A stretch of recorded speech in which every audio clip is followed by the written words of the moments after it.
The Rockpile Report, the pettiest, hardest drinking Bills podcast. Welcome, everybody, to another edition of the AFC East Roundup podcast.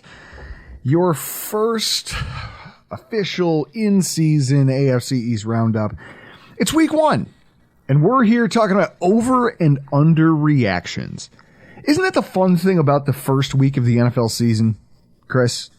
Oh, yeah, because I'm in a pool for, just straight pick'ems, and it's like just awful at week one. I'll finish the season like in the top 5 of like overall standings, but like week one, I'll go like 8-8. I went 8-8 or something like that. It's like I picked the Browns to beat the Bengals. But then you pick the Vikings to beat the Buccaneers and the Giants to beat the Cowboys because you fucking believe in Daboll. I went 8-8. Obviously, I took KC to beat the Lions. Okay? Me too. Obviously, you take that. Like most people, only 4 people in my pool took the Lions. Of course, you take Cincinnati to beat Cleveland. I took Cleveland. You see, I took Cincinnati. So this would be funny. Your 8-8 versus my 8-8. It would be funny to line them up and see how exactly we fucked this up. But it's hilarious because it was picks, to your point. Tampa Bay, I go, fuck Baker Mayfield. This guy. Well, turns out you're better than the Vikings right now, or at least in this 1 week vacuum. I think the problem with week one, right? I really do think that we all off season long do the thing where, you know how we always make fun of rosy headlines? During training camp and how players, this quarterback's really having a great year. This guy, he's made so much progress, blah, blah, blah, blah, blah. Everybody's drinking the Kool-Aid to a certain degree, whether we realize it or not. We internalize all of this information we've taken in all offseason long, most of which is spun very positively. Because you're never going to hear a coach come out and go, the Giants' offensive line, if I'm Daboll never takes the podium and goes, man, my offensive line is real dog shit today. I don't think they should be playing in the NFL. He's never going to say that out loud. Instead, they focus on the positives. So that's all you have. And every fan walks into week one with rose-colored glasses on, and some of us get kicked right in the teeth. And that's interesting to me. And there's always this week one overreaction that takes place. I'm old enough to remember the Buffalo Bills they go to 3-0. They beat the New England Patriots. Everyone is losing their minds because it's September and the Bills are in first place in the AFCs. What could go wrong? How'd that season end, Chris? I don't know. 6-10. 6-10, we won 3 games for the rest of the season. Ryan Fitzpatrick broke his ribs against I believe it was the week we gave him a contract extension. We gave him the extension. He went into a game, I believe it was against the, at the time, still Redskins, and we put on a show. Yeah, we beat him. I think that was the only time Mike Shanahan's been shut out. We stomped him, but in the process, he breaks his ribs, and we go weeks without a victory. I think it was 6 straight losses in a row, starting with just a throttling by the Cowboys, and everything fell apart from there. And I look at that and I go, you have no idea where a team will be in week. All these people who go, see, I knew that team was bad. You don't know. Because there's a lot of stuff that's going to happen between now and week 6, between now and week 12. But week 1 over and under reactions are my favorite. And 2023's week 1 was absolutely something. Just to throw a little gas on the fire, Chris, 10 teams, right? One on the road on opening week for just the 3rd time since the AFL-NFL merger. Nice. 10 road teams. So imagine how that looks on paper and how that fits in with every fan base's perceived narrative of what their season should be. Yeah, and then you have the top 3 projected teams, Buffalo, Kansas City, and Cincinnati all lose. Yeah.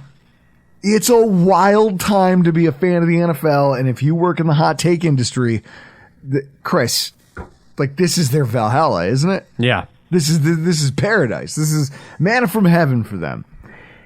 And nobody's been a hotter subject this weekend. I mean, how does Joe Burrow not catch the heat that Josh Allen's catching right now? Like, we have to start, if we're going to talk about the AFC East. Because he went to the championship game last year. So he gets a pass. We have to start with the Buffalo Bills. And their loss to the New York Jets this week. Chris, we've never been in the basement of this podcast. This is weird. I don't like it.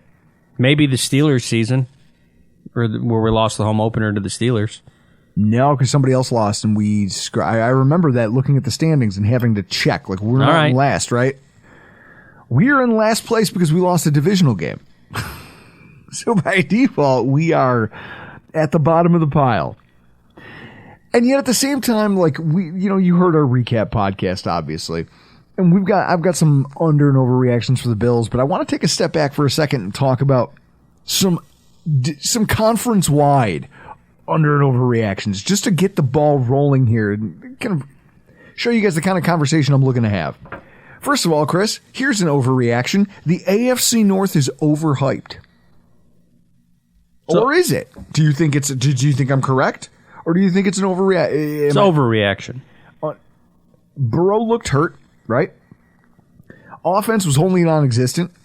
Now that's something I don't know, Chris, they said wouldn't happen, right? Our offense is going to be fine. All I heard is that Joe Burrow, he's missed time last season. He missed time the season before. He knows how to navigate not having any practice time with his skill players. It'll be fine when the season rolls around. What happened? Like, Mixon looked like an old man. Their defense gave up 100 yards to Chubb, knowing full well, like, Chubb is the offense. Like, I don't know. And then the Ravens. The Ravens might be the one team I would give a pass.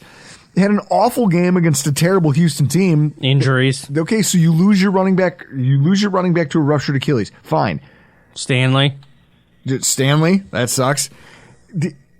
But also, Lamar Jackson got me 2.4 fantasy points. I lost my game by 5 because Lamar Jackson got 2.4 points as an NFL quarterback in fantasy football.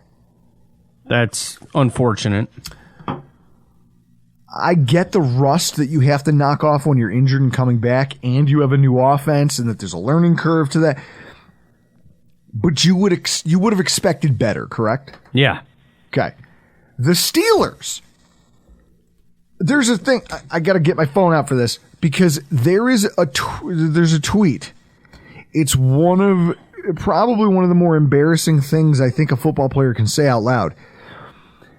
49ers left tackle Trent Williams said that the 49ers defense was dominating the Steelers offense so bad that he was hoping the Steelers would eventually do something just so he could get a break. In quote, at one point, you just kind of wanted the Steelers to get a first down. There were those 3 and outs, and we the offensive line, just needed to get a breath. Chris, this is the Steelers. The preseason darling team that I know a number of analysts said they were going to be a wild card team over the Buffalo Bills. They get embarrassed at home against the NFC 2022 runner-up. It's the worst loss of Mike Tomlin's career. Pickett looked lost. The offensive line was just decimated. And at one point, the 49ers had outgained them 199 yards to 1. Like, is it an overreaction if I'm choosing to look through all of this through that lens? Overreaction. Then maybe the AFC North isn't as good as we thought it was going to be. Overreaction. Steelers didn't show up. Okay. So what you're saying is that there exists a possibility that you could lose a game week 1 that you should have won, or that you should have been more competitive in, and it's not the end of the world? Correct. Look at when we lost to Pittsburgh 2 years ago. Yeah, just like we talked about in our recap podcast. Like, that's it. That's exactly what I'm talking about. So, as we turn our attention to the Buffalo Bills, overreaction, underreaction. The Bills' offense is quote-unquote broken. Maybe. But at the same time, if you took a rational, sober view back at the tape, you watch a lot of open players. We have access to all 22. I don't. Yes, I do. Yeah, and whose fault is that? Well, actually, you know what's funny? I didn't sign back up. I didn't renew it yet. You want to know why? Because, guys, there's a drunken diatribe coming here, and I'm gonna wait until after the home game to really unleash it. Let's just say the NFL and the Buffalo Bills might be the cheapest sons of bitches I've ever met in my entire life. Chris, we will have all 22 within the next week or two, because eventually I'll snap and just pay for it. Yes, note I said pay for it as a season ticket holder. There's more to that, but I'm going to save it for the diatribe that's going to happen after I have 11 beers and decided to go in on them. There were open players available on a regular basis. A lot of times at the sticks, near the sticks, around productive areas of the field.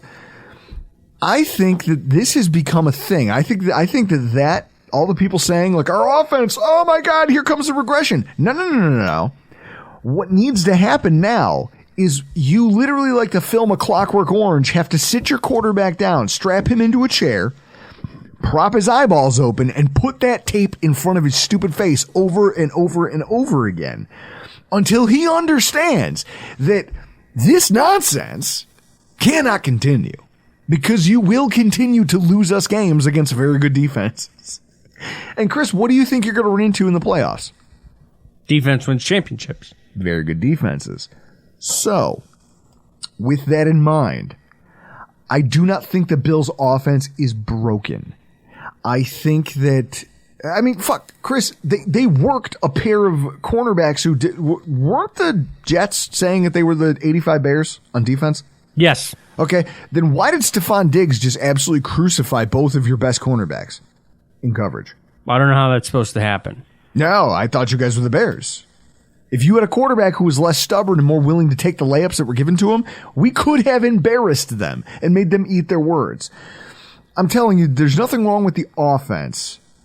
It's this. And then here's a good one that comes from our friends over at the Air Raid Hour from Cover One, a tweet that Sean McDermott should be on the hot seat. He just signed an extension. Sean McDermott should be on the hot seat after that game. Man, Chris, you know me. Yeah. Am I not one of the most bombastic, overreactionary people you've ever met? Yes. Am I not one of the most emotionally volatile people that you've ever met? You are.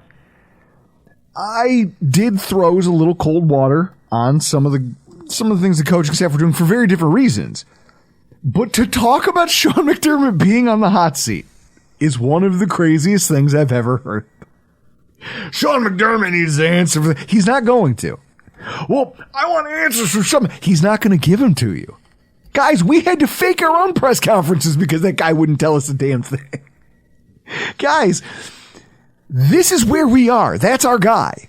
He just signed a giant extension. T-Pegs is in no position to fire him, and then what? And what's he going to do? He's going to go twist Brandon Beane's arm to fire McDermott? None of this is happening. This is the hand you're dealt. I understand you don't like it. There is no hot seat. The temperature is not rising here in Buffalo, New York. Guys, everyone needs to take a deep breath. Sean McDermott is a good head coach. He's a good NFL head coach. There are a million places that recognize it. If he were to leave here today, Chris, if you fired him if the Bills at any point this season are less than 700 in terms of record, and you were to decide, you know what, all of these internet pundits are right. This guy's a joke, fire him. How many teams do you think would hire Sean McDermott next season? He'd get an interview with all of them. Every team that had a vacancy would interview Sean McDermott, correct? What I just said. Yeah. So, guys, let's all, as we do, take a deep breath and Goose Fraba. Yes, the Bills are in last place in the AFC East. I don't expect it to last long. And maybe I'm the one being naive. But I have a feeling that there's rougher days ahead for some of the people here that we have yet to speak about in this podcast. And so we raise a glass to the not last place New England Patriots, somehow. Christian Simonelli joins us here on the program as we're talking about how they lost to the Eagles 25-20. Christian, the theme of the show tonight is underreactions and overreactions, because that's all week one really is. Everyone has all this pent up, oh my God, all the positive things that have been shoved down my throat all off season. And for some people, it came true, and they think that they're the best thing since sliced bread. For some people, it didn't come true. And then for some people, they found this weird middle ground. And I feel like that's kind of where the Patriots fan base has to be today, isn't it? Oh, but they couldn't have put it any better. It's exactly what it is. Middle ground, moral victory Monday around here, apparently. You hung with, the Super Bowl runner-up and the Super Bowl favorite Philadelphia Eagles. That's great, but look, 3 years in the league, Mac Jones, he got to start winning some of these games, and the defense put him in a position to, and he didn't do it. So you're mad. So you're mad about the fact that Mac Jones couldn't do it, huh? Yeah, because anytime you have a game like that, and there's only 17 of these things, and when you have a winnable game like that, like if you get blown out, like the Giants got blown out, 4-0. All right, you never had a shot. I get it. But a game where you're down 16-0, all hope is lost. I'm tweeting, it's over with 10 minutes to go in the second quarter. And then they stemmed the tide, and the defense gave them a shot. And you just didn't capitalize on it. Your most expensive, supposed to be productive wide receiver in Juju Smith-Schuster is on the sideline when, the game matters, and Mac is throwing to 6-round picks who can't get both feet down to stay in bounds and, come away with the victory. I still have hope that the offense, and have a little bit of gleam, obviously, with Bill O'Brien there, that they'll be able to be way more productive than they were last year. But, yeah, I'm mad. They should have won this one. Here's what I see. Now, if we're talking about so you're in the right headspace for this conversation. Underreaction, overreaction. The Patriots offense, right? Your quarterback had a 300-yard game. That we can't overlook the fact that Mac Jones just threw for 300 yards. That is a feat in and of itself. The Patriots wide receivers are in a lot of trouble. Underreaction or overreaction? I will say it is a underreaction on the Mac Jones performance and an overreaction on the wide receivers. Okay, so that's fair. Kendrick Bourne had probably one of the craziest games because I watched him drop footballs early on in that game. This is the reason Bill Belichick hated your guts. It's the reason you got put in the doghouse last year. How did Kendrick Bourne overcome those early drops to a 2-touchdown, 64-yard performance? Like, he led the team in receiving. He had 11 targets, caught 6 balls, 2 TDs. Him and Hunter Henry right now are really Mac's go-to guys. Those are his guys, especially with Jacoby Myers gone. Those are really his 1-2 right now. And you hope that a guy like Juju Smith-Schuster will become that. You hope that Kayshon Boutte and Demario Douglas also will be able to get into the fold as well. But Kendrick Bourne and Hunter Henry right now are his 1-2. Absolutely. He's basically, Tom Brady's Julian Edelman right now, to put it in that. I mean, he's that guy right now in this offense. Underreaction, overreaction. The signing of Ezekiel Elliott is overrated. Oh, total underreaction.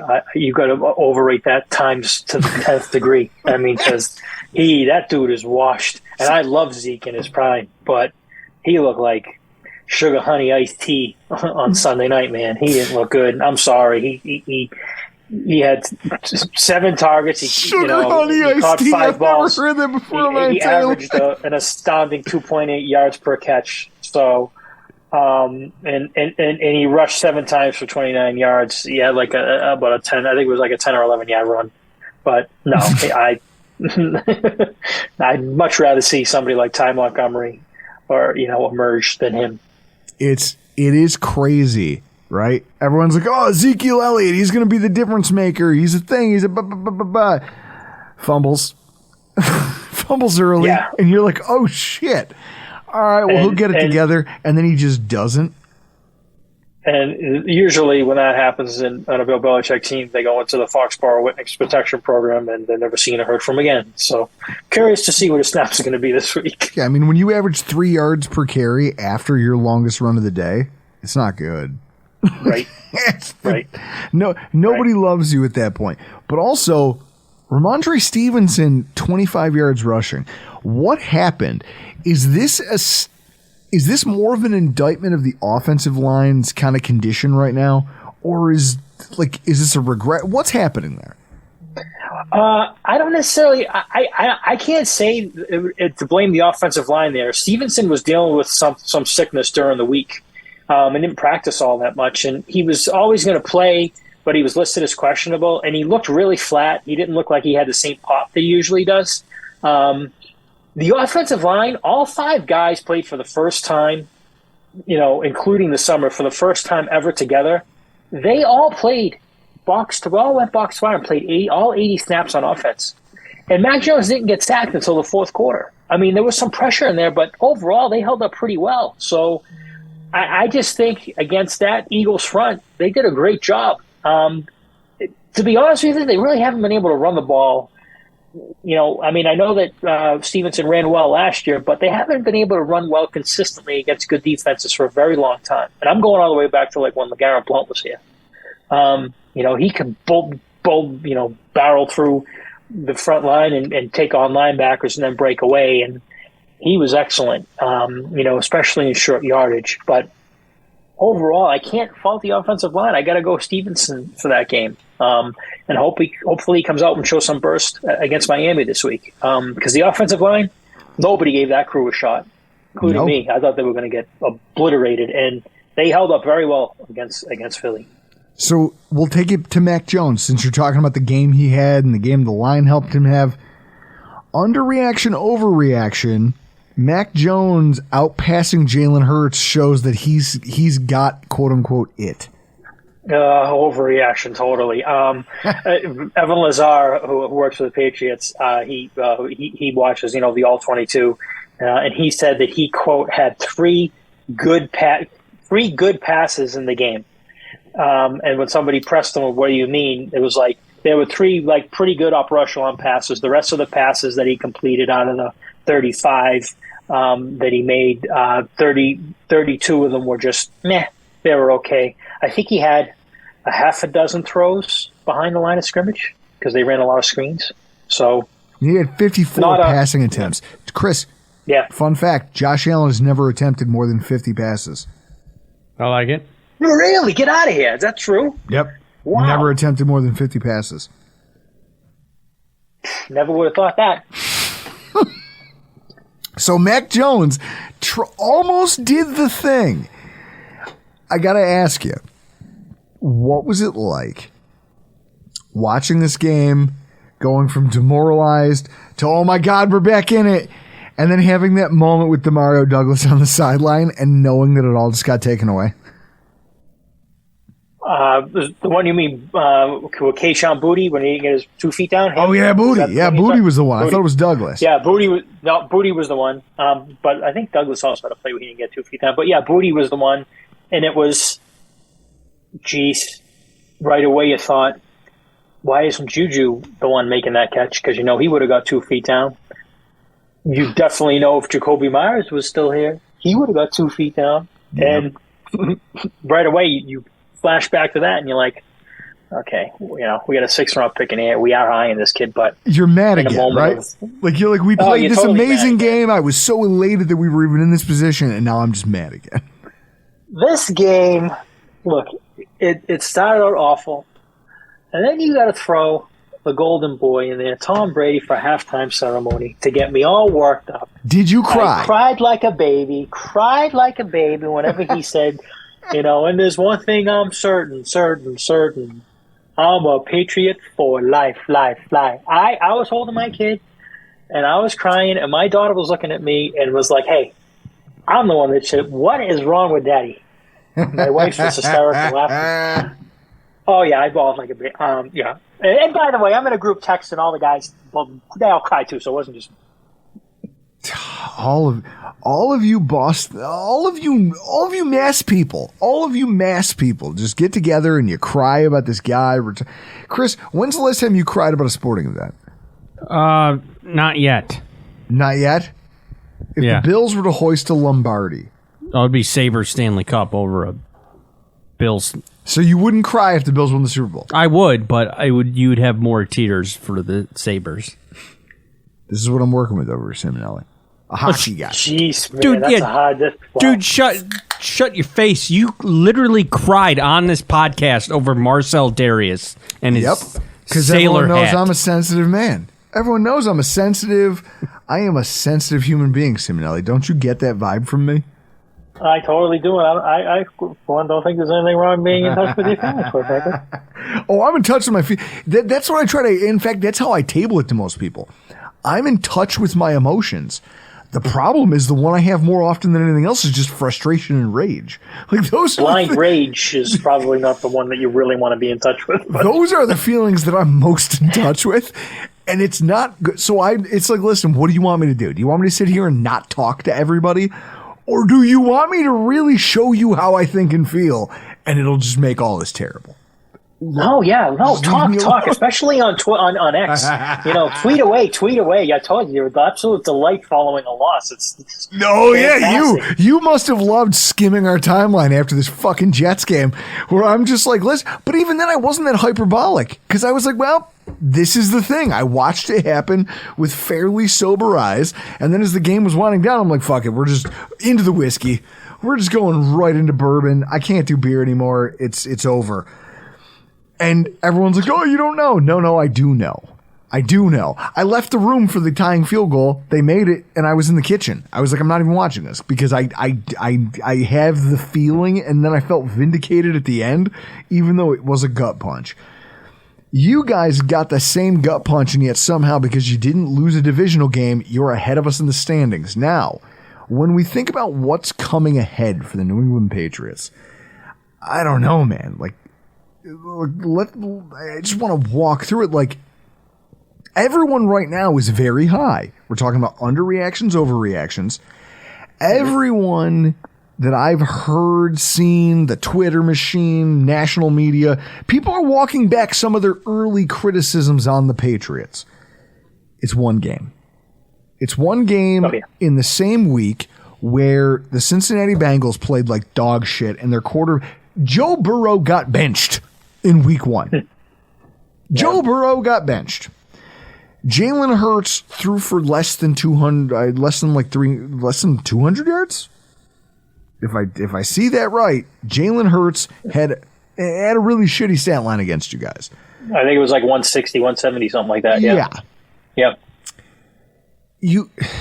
Josh Allen has the game that he goes out there and just gives away in New York City. Well, not even New York City, East Rutherford, New Jersey.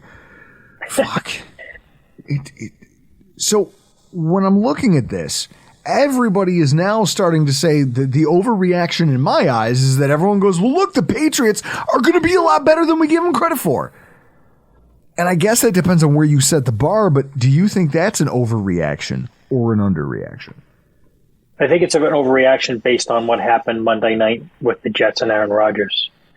Because I think now people look at the division and they say, okay, chalk up 2 wins against the Jets, even though the defense is phenomenal, then you still have to score.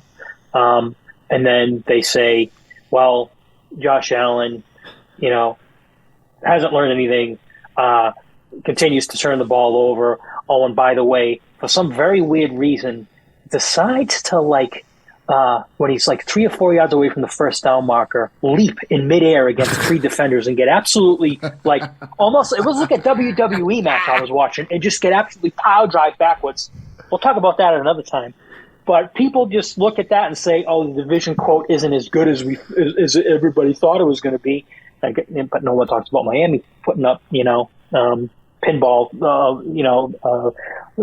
game points just out of this world against the Chargers. So it's week one. Those are the total. That's the biggest reaction to the quote. The division, the division can be had. It's a massive overreaction.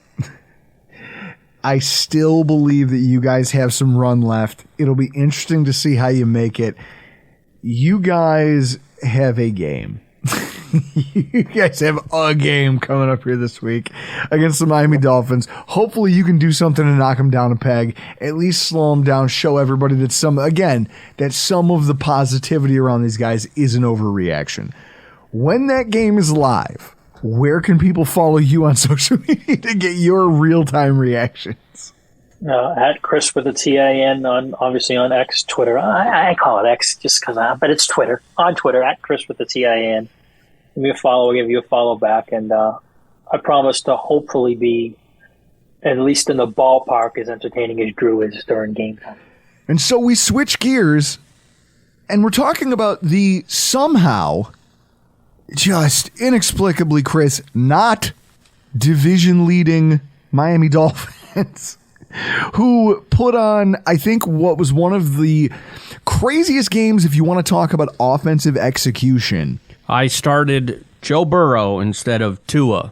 What? And I lost. Oh, my God. Well, it's Joe Burrow. He's one of the best ones, but, Yeah, but that's just a bad beat is what it is. It's not that you made the wrong call. No, it's a bad beat. It's not a bad beat. When Joe Burrow has a point or less than a point, and Tua, I think, had 30 fantasy points in my league, I lost by like 45, but I also had like Algier on the bench. And somebody else I left on the bench, but you want to talk about a bad beat? I'll give you a bad beat. Okay, we had a rookie in our league this year, our money league. Okay, and he's a friend of mine, and I invite him over for the games to my friend's house. He has a pool, and we're barbecuing, we're having a good old time watching all the games. I am absolutely destroying this guy. Okay, his name is Matt. I'm murdering him. Okay, at the end of the 4:00 games, he is down nearly 80 points. 80. All he has left is the Dallas Cowboys defense and Stephon Diggs. Oh, my God. And in our league, we give credit for things like shutouts. Oh, no. We give credit for yardage totals. And the Dallas Cowboys put up the largest point total in the history of our league for a defense. 53 points. And, of course, Stephon Diggs got 4.1 points on the last drive of regulation to beat me by, you ready for this? And by the way, I will send you a picture of the score, okay? Oh, my God. When I get a chance here. He beat me by .06. Holy shit. that's a bad beat. Now that is a bad beat, sir. In fact, so you could put it on the air, I will send it to you. How do you like that? Guys, that graphic, if you're watching on YouTube, that's what we call a bad beat in fantasy football. Guys, you know the voice. You know him. You love him. Mr. Alf Arteaga from 3 Yards Per Carry.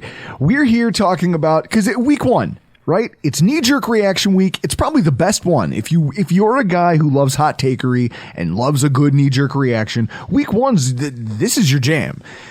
Talking underreactions and overreactions for each of the AFC East's teams. By the way, you should have it right now in there if you want to put it on the air. Hell yeah. So now, overreaction. Let's start with one of these. The Dolphins' offense is the greatest show on turf. Overreaction or underreaction? Underreaction. They looked like that last year, and to be honest with you, you saw 36 points.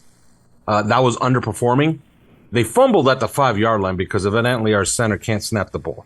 So that's our Achilles heel on offense. Like, we're great. We're actually, we could score 1 billion points, but our center every once in a while will either snap it over the head of our quarterback or snap it to the ground. So we fumble on a bad snap at the 3-yard line on our opening drive. And then Tua throws a YOLO ball into the end zone from 30 yards out that gets intercepted by J.C. Jackson. after he interferes with Braxton Berrios, by the way. So that should have not even counted. So we left a lot of points on the field, but it's an underreaction actually. The offense is designed to be this way, and I expect them to be really, really good this year. Now I've got an honorary mention, right? Because from my perspective, I go, okay, your offense has the potential to be really, really good, as do most teams with great skill players, right? Especially the way yours is designed. The guy who runs it is you saw it last year. With no tight end help, he's like, I've got these 2 wide receivers who are both going to be legitimate studs as long as I can get decent quarterback play. Fuck a running back. I don't need it. I don't need it. Here's what I need. I need these 2 guys, and I just need enough people to draw eyeballs that I can get the spacing I want and use their speed to just absolutely cripple everybody. Tyreek Hill put on a show. The offense was what I think every Dolphins fan everywhere wanted it to be, thought it could be. And that's like, okay, cool. You guys did that thing. It will change over the course of a season, as all things do, with time and injuries and the way teams try to play you differently. One of the things I saw, and I was like, underreaction, overreaction, the Dolphins' offensive tackle room is actually decent. Like, yes. I looked at that going, I know Khalil Mack's lost a step, but it's Joey Bosa, and they're probably going to they're just going to feast with Teron Armstead being out. 2 is still alive, so that's progress. And we kind of called this one, like, well, I'm going to go ahead and just take credit for this one because we've been talking on the podcast. Last year, Kendall Lamb played against the Patriots and had a really, really good game against the Patriots, going up against Matthew Judon, and he's a problem. Mm-hmm. He's a problem no matter when you play him. And Kendall Lamb was actually really, really good last year. And he's been the starter all camp, as Teron Armstead, he doesn't practice. Although, oddly enough, he practiced today and is expected to play on Sunday. We'll see how that goes. But Kendall Lamb, we had a lot of faith in. The guy we didn't have faith in was Austin Jackson. Mm-hmm. He did some work on his body this offseason, and that was never his problem. His athleticism, that's the reason he got drafted in the first round. Like, usually technique related. Yeah, his problems are always technique related, and he was really good in this game. He had 1 rep, and I've been talking about this on the end around Eric Ezukama, who seems to be a find, by the way, and we keep using as our own poor man's or great value Deebo Samuel.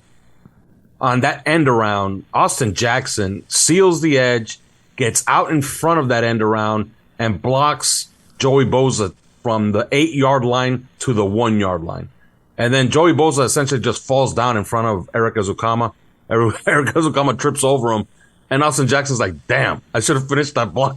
We would have scored on this. So they were very, very good. But even better than them, our interior guards, Robert Hunt and Isaiah Wynn, were stellar in this game. Tua was clean. He was clean up the middle. And that's why you saw those big passing numbers. So everything's rosy on the offensive side of the ball for a weekend. But the reason that this was probably one of the most compelling games in the entire weekend is because of what was going on the other side of the ball for the Dolphins. Here you go. You bring in Vic Fangio, and all offseason the talk is, hey, this defense, never mind the preseason. Preseason, we don't care about that, because in the regular season, this offense is going to be fine. It's going to be stabilized. Defense, we're going to have cornerback play. Even without Jalen Ramsey, we're going to be fine because Kader Kohu is very good. We're going to have Xavier Howard. He's going to be very good. Our linebackers are not household names, but they're athletic enough. They can do enough things for you. David Long is an upgrade from what we had previously. All of these things, obviously, the what you guys are on the defensive line. You talk about Christian Wilkins, you talk about trading for a Bradley Chubb, and then having a Jalen Phillips who is kind of taking those steps, kind of the similar steps we're seeing out of Greg Rousseau in terms of the growth of a good, high-level defensive end prospect. You guys have all that going for you, and it's both of you have 30 points on the board with less than 3 minutes on the clock. It's like, wait a minute, what happened to all of this? Where did all of this So I guess the thing is it an underreaction that Vic Fangio's defense might take a little time to hit its stride? Yeah, I would say so, but there's more to that, really. If you remember in the preseason, I don't know if you read a lot of our beat guys, but there were stories written in the preseason. People concerned, quote unquote, concerned about the offense because the defense was making the offense look incompetent. Okay? And sure enough, week 1 rolls around when it's an actual real football game, and it's the other way around. These light boxes that they're playing with, this is obviously going to take some time. Vic Fangio had a calculated, I guess, gamble to try to go with these light boxes. At some points, he was playing with 2 defensive linemen and 4 linebackers, and then he started putting in a 3rd defensive lineman. He only used 4 defensive linemen on the goal line once. Well, here's a question. Do you consider this getting cute? Because this is me checking a fantasy football score where Eckler is literally setting my team on fire, just burning me to the ground. And I'm looking around going, where the fuck is this Vic Fangio defense? What is happening here? And it's passes out of the backfield. It's runs. It's backup running backs are scoring touchdowns. I'm like, what is happening? And so I message you and you're like, oh, it was the light boxes and it was this and it was that. Do you believe, considering what we know about the defense and this concept that, hey, the linebackers are better than last year's, but again, not household names. The idea that you know that your secondary has the structure of one that should be good, but also like the strength of this team, if it were just me, a layperson who doesn't listen to the beat reporters, who doesn't analyze your depth chart or read the training camp reports day in and day out from the Miami Dolphins, I would be convinced that the strength of that defense is either the outside corners or it's your defensive line. And it's almost like the decisions that were being made on Sunday kind of flew in the face of that a little bit. I mean, is that fair? Yeah, no, you're absolutely correct. I thought you asked if they got a little bit too cute. I thought it was a severe overreaction to the game plan. And it was obvious that Vic Fangio from the get-go was deciding, you know what, Justin Herbert is just not going to be allowed to do anything in this game. He's not going to be allowed to push the ball down the field because we're going to play our safeties really, really deep. We're going to play with Javon Holland as a linebacker. He actually played linebacker the entire game, by the way. That's why he had 14 tackles. See, that stat line makes sense then. Okay. That's why Deshaun Elliott, I believe, had 11, which is the other safety, because he was having to clean up a lot of the stuff that the front 7 or the front 6 was actually giving up. So I thought it was a severe overreaction to Justin Herbert. And sure enough, you had success against Justin Herbert, but you gave up 234 yards on the ground. I mean, Elf. This isn't hyperbole. This isn't me being an overreactionary. You guys gave the ball back to Justin Herbert with the ability to go down the field and kick the game-winning field goal with almost no time left on the clock. In the same game that you had a wide receiver who had over 200 yards receiving, multiple touchdowns, in a game where your quarterback set a week 1 passing record, you almost lost the game because of this gamble of Vic Fangio's. Now, you won the game. You know, the defensive line, I said it, all the people bitching all day long about Jalen Phillips and Zach Sealer, they're invisible, they're not doing it. They stepped up big, they saved the game. It took them to the final drive, but they found a way to ice it. But with that said, if you guys had lost, let's say they nickel and dimed you, they got what they needed, and they get down there and they kick a 56-yarder to win it at the gun, how hollow would all of those offensive accolades feel knowing that Vic Fangio was that close to pissing that game away for you? Oh, it would have been extremely hollow. And I believe that Jason Sanders will not have a job today. So don't forget he missed an extra point. Oh, yeah, no. And that's it. It's like you look at that and say to yourself, that one extra point, Jason Sanders had a good day. He made field goals. He was kicked. But you missed that one, and if it's the one that costs me, you get put under them, whether it's fair or not, you also catch some of the heat that's going to get passed around for this loss. And so I think the thing that I take away as somebody watching from the outside, I go, listen, I understand all the love for the Miami Dolphins right now. Totally deserved. I think that the offense, I mean, you guys can't throw 460 yards every single week. I think that most defenses just won't allow that. I also believe that the defense won't be as bad as it was. I think everything kind of not regresses to a mean per se, because I think that the Dolphins are going to be better than they were last year. I think that the idea of what the Dolphins are in the minds of most fans, the bar is probably higher than that. At the same time, you kind of hope both things regress commensurately, don't you? Like, hey, the defensive performance comes back up a little bit. Yeah, I hope they get a little bit, they get back to some normalcy, start running the football a little bit more. They had some success in this game when they ran it, but they just decided, what the hell with this. And by the way, our coach is he's just a genius. I don't know if you saw what Daniel Jeremiah was talking about, how the video boards at SoFi, they always put the face of the coach. Mm-hmm. And Mike McDaniel was very much aware that they put his face on the screen, and he just mouthed the words, "Run the ball 5 straight times here." And sure enough, we threw it, I believe, 11 straight times in the fourth quarter. So on defense, he knows what's going on. Yeah, absolutely. But on defense, they have to get back to something that's a little bit more normal. And Vic Fangio, I understand. By the way, he has a name. I don't know if you're aware of this, but the defensive players have nicknamed him Lord Fangio. So, he has he's kind of revered in that. So whatever he says is actually going to go, because we kind of have 2 head coaches. That's the truth. Mike McDaniel is the head coach. But there's one definite boss on one side of the ball, and that's Vic Fangio on defense. I hope they get to something a little bit more normal this coming week, because I will say this. He has, for whatever reason, David Long in some type of doghouse, and he's had him in there all preseason, and now game 1, you saw a snap count, how low it was. He's trying to replace him with Andrew Van Ginkel. I don't think it's working. Andrew Van Ginkel is an edge player or an outside linebacker. He is not a middle linebacker.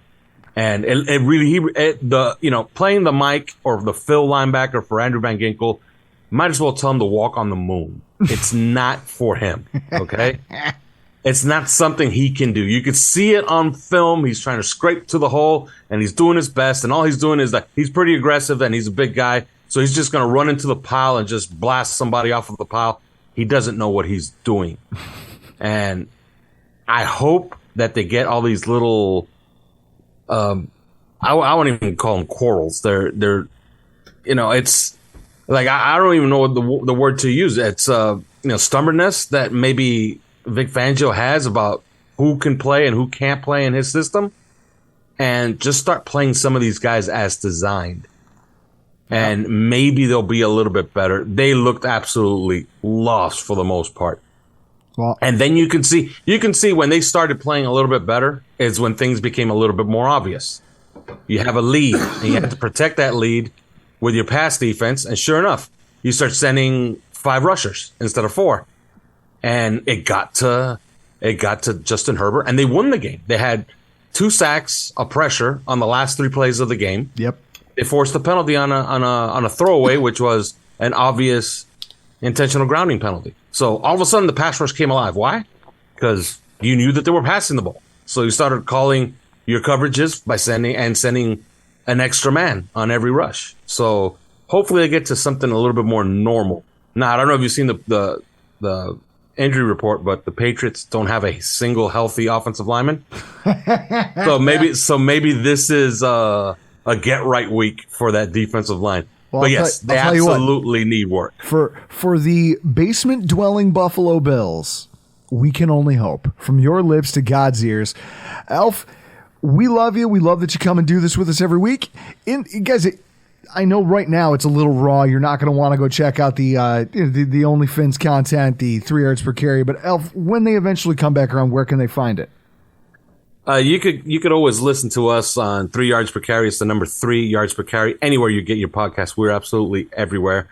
And if you want to be a Buffalo Bill fan and troll us on OnlyFans and give me $3 and then have me ban you and then you give me $3 again, and trust me, that's happened before, you could go to Discord ./GG OnlyFans and we are there. Or you could go to the static tweet or X, whatever they want to call it these days, on the 3 yards per carry Twitter account, and the instructions are there. And so that brings us to Chris. Closing the show? Yeah. From one of the most improbable fucking things. Chris, in the history of this AFC East Roundup podcast, the Jets have never held the top spot. They've never been number one. They've been in the conversation. They've been tied for top spot. They've never held it. And here we are today. It makes perfect sense that we're talking under and overreactions. The New York Jets hold the AFC title as of today, the 13th, September 2023, as they beat the Buffalo Bills 22-16. And I know that there's one guy on earth who can't wait to tell me all about it. It's Mr. Scott Mason from Play Like a Jet. Scott, get it off your chest. How good does it feel? Oh my God, Aaron Rodgers got hurt. The season's over. Kill me right now. Sorry, we're doing overreactions, right? Well, I was going to say, is this going to be a Wedding Crashers, not a a wedding singer moment? We're just out there singing your song. Somebody kill me, please. When you said Wedding Crashers, I thought you were going to say, you shut your mouth when you're talking to me. So we all know, it's been discussed to death, the fact that the Buffalo Bills inexplicably, against a Zach Wilson, almost from the gun led Jets team, managed to blow what should have been a game that had so many things going for them in their favor, except for the one that mattered the most. If we're talking from a Jets perspective, you guys are on top, and we're talking about overreactions and underreactions. How about this statement? The Jets' offensive season, okay, because we don't want to say season, all right, Robert Saleh. The Jets' offensive season, as it was known, is over. Overreaction or underreaction? That's a tough one because obviously I think one of my listeners had a great line about this. They said the people that are writing the Jets off right now are being ridiculous. The ceiling just got a lot smaller. So you went from, hey, this team could legitimately compete for a Super Bowl to, hey, this team could legitimately make the playoffs. I think that's really where the conversation has gone. Look, Breece Hall, as we saw on Monday night, it's remarkable how good he was this short of a time after that injury that he suffered. Dalvin Cook wasn't nearly as good, but he's a nice number 2 to Breece Hall's number 1. Garrett Wilson, as we saw, is still one of the best young playmakers in football. And look, say what you want to do about Zach Wilson, and we'll talk about this. Is he Aaron Rodgers? No. And look, the coaching staff rightfully didn't trust him the way they would have trusted Rodgers. One example is at the very end of the game, they could have tried to put it away by getting a first down on a 3rd and 12, but I think they correctly decided not to do that, forced the Bills to take a timeout instead. If Rodgers was the quarterback, they'd probably go for it. With Wilson, no. But I think if you're a Jets fan, what you have to look at is the offense isn't going to be capable of what would have been if Rodgers was there. So to that end, yes, the season is over to the offense as you expected it to be. But as far as it potentially being productive, I think they could be good in the running game. And also, look, people have been saying to me, you're talking yourself into Zach Wilson. I'm not talking myself into Zach Wilson. All I'm saying is this. We've heard all offseason that Nathaniel Hackett and Aaron Rodgers have done a lot with him. I've heard from people I trust that have been at these practices that Wilson shows a lot more confidence. He's shown it in some of these preseason games.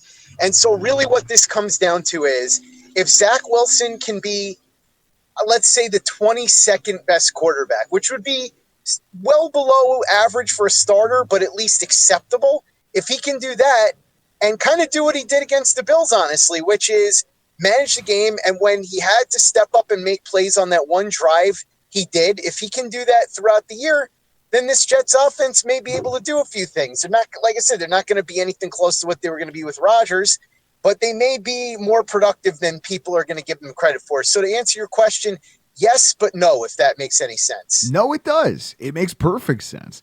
What doesn't make any sense, and it's one of my overreactions for you here, someone needs to hire Robert Saleh, a goddamn speechwriter, because that guy fumbles it. I get the point you're trying to make, but again, it's like the joke I made with you. He gives these dissertations at the podium as if they're written by a guy who, like, by the person who wrote the script for Fast and the Furious. Like, this is how tough guys talk. And yet he uses the wrong, but like George W. Bush, he goes off script and goes, I know the word. People are trying to put an obituary on me. You don't put obituaries on people. You put tombstones on graves. You bury a season. You write an obituary about something that died. Every time he gets up there, he says something that makes me cringe. Under overreaction, this guy needs a fucking speechwriter. Well, here's what I'll say. Saleh, I think, is a guy who clearly has the trust of the locker room. Clearly, they respond to his words. Sometimes he mixes his words. My dad is notorious for that as well. Well, he'll say the wrong word or he'll use it in the wrong way, and you go, what are you even talking about? It doesn't make any sense. But look, you look at what happened in that game, and whether he used the right phrases or he mixed up words or not, I said this on the podcast on Play Like a Jet. The reality is that team had every opportunity to quit many times. They could have easily quit after Aaron Rodgers was hurt. That was a logical point to quit, right? They could have quit after the first Wilson interception. They could have quit when the Bills went up 13-3 at the half. They could have quit when the Bills scored to tie it at the end of regulation. But every time the Bills did something that you thought might have made this team quit, they didn't quit. They got stronger, and they hung in there, and they did what they needed to do. And Saleh, love him or hate him, I think had a lot to do with that. Clearly, this team responds to him. Clearly, they respond to his words and his motivational tactics. And so, yeah, he might not be the smoothest. And, yeah, as you said, maybe he needs a speechwriter, but whatever it is he is saying is getting through. Strategery, Chris. A new axis of evil. I'm seeing that SNL skit playing in my head. If we could get a football version of that, I think it's Robert Saleh. But to your point, credit where credit's due, man. Chris, when you watch that injury happen and you see us go up 13-3, you're thinking, okay. You and half of the people in that Wisconsin bar are thinking driver's seat. All right, it's party time. Good for him for keeping the team's focus. Keeping whatever he said at halftime worked, right? Nobody quit. That team came out and fought like hell in the second half. The Bills just continued to shoot themselves in the leg, and this was the outcome. That an inexplicable punt to a part of the field where they didn't have the right blocking, and you guys took advantage because everyone stayed hungry. And as a Bills fan, you can't be mad at that. It's hard for me to find things to take away from you guys when you win a game with all of this stuff. You know, people talk about the interceptions didn't do our team any favors.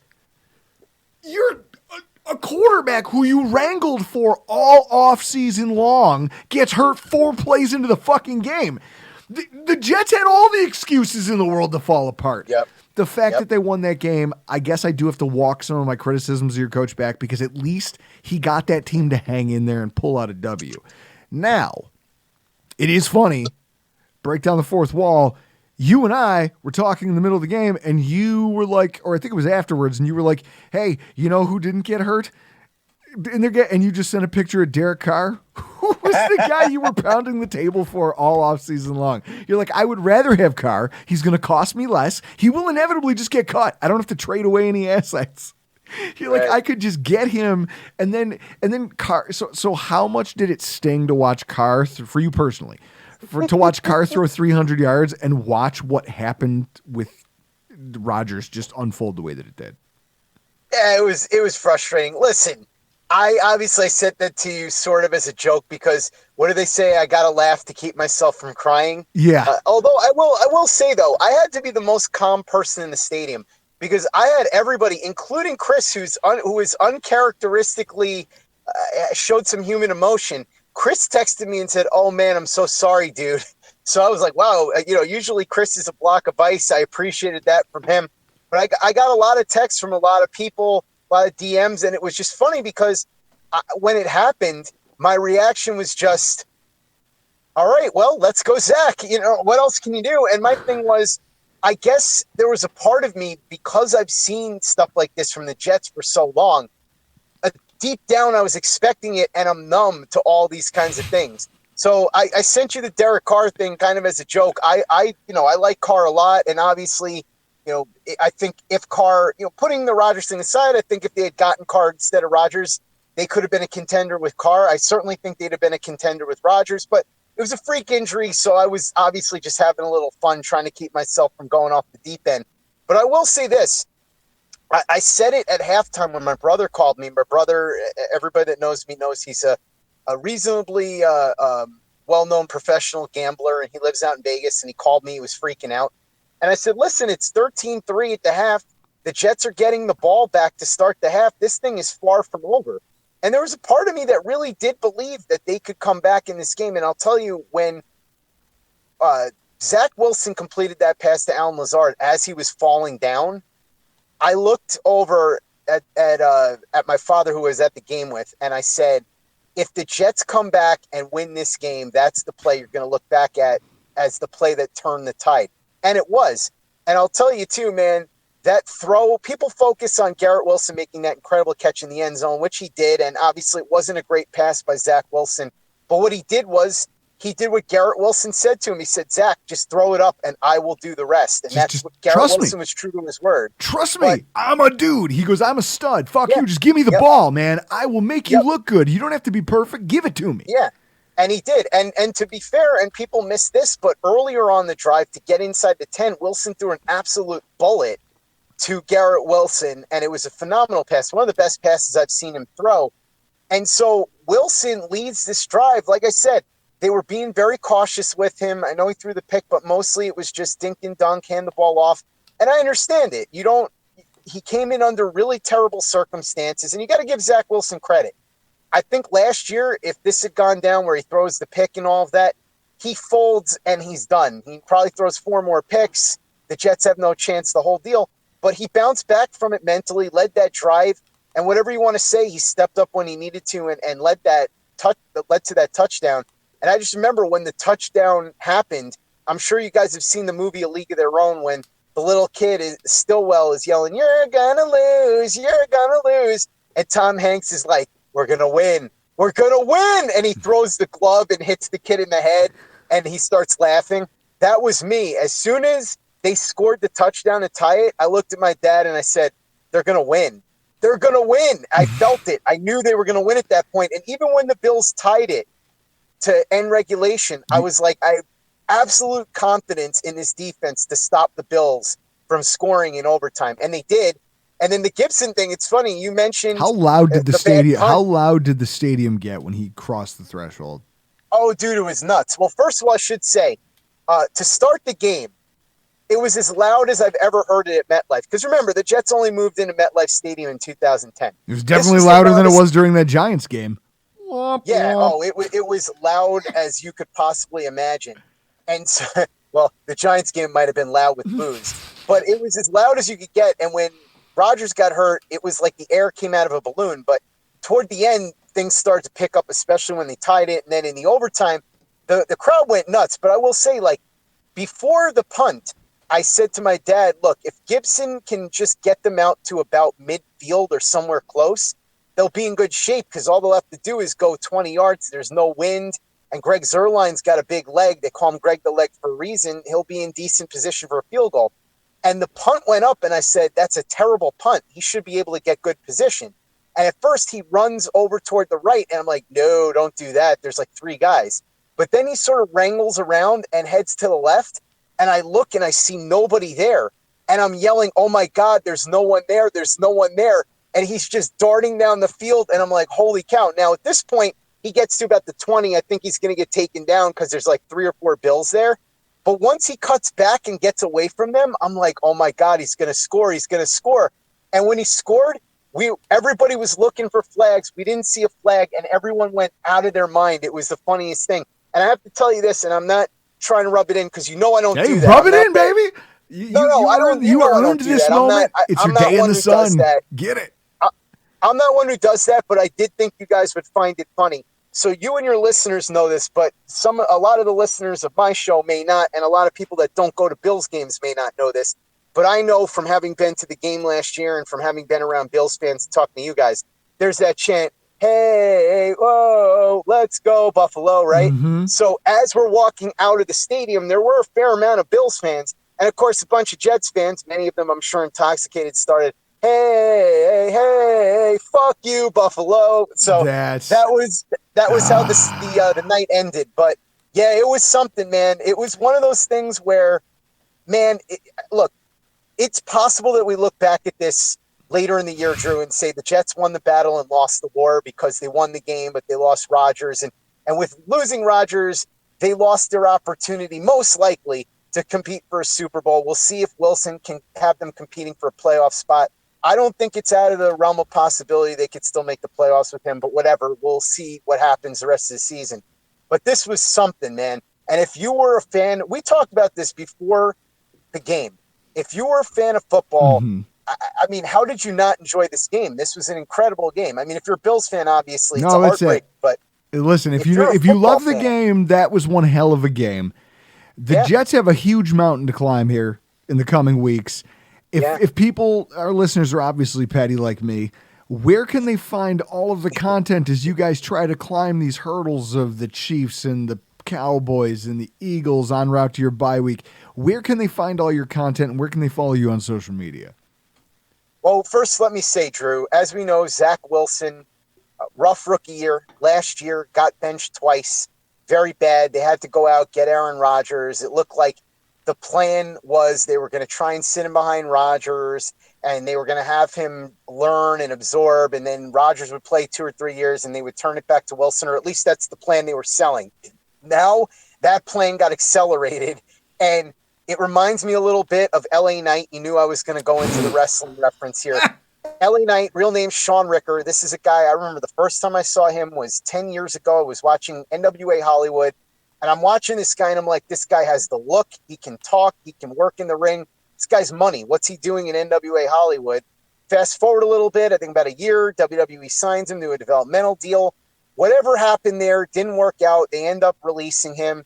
He winds up in Impact Wrestling, does okay there. Then he's in NWA again, goes all around the horn. Finally, a couple of years ago, I think around 2019, 2020, he re-signs at WWE as an afterthought.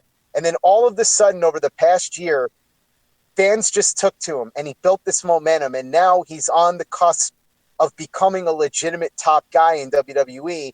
And so if you're a Jets fan, you kind of got to hope that Zach Wilson goes full LA Knight. You want the redemption arc. And that's what we'll obviously be talking about a lot over the next few weeks, and hopefully in a positive way.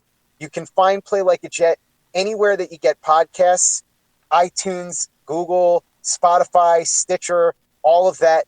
Play Like a Jet 1 on Twitter. We've got our store at TeePublic. We've got our YouTube channel, youtube.com/playlikeajet. Boys, as always, it's a pleasure. Really looking forward to doing this again next week. And I think things are going to be very interesting in the AFC East. They already were, but now there was an early season curveball, right? With the Josh Allen struggles early on. So now people are going to be talking about that. We'll see if he uses that as fuel. Tua just absolutely lighting it up, and him and Tyreek Hill looking like a scary combo. Aaron Rodgers gone, so now it's Zach Wilson again. The Patriots hanging in there with the Eagles, losing but showing that their defense is the real deal. So this is still going to be a very interesting season in the AFC East, and I'm looking forward to coming on and talking about it weekly with you guys.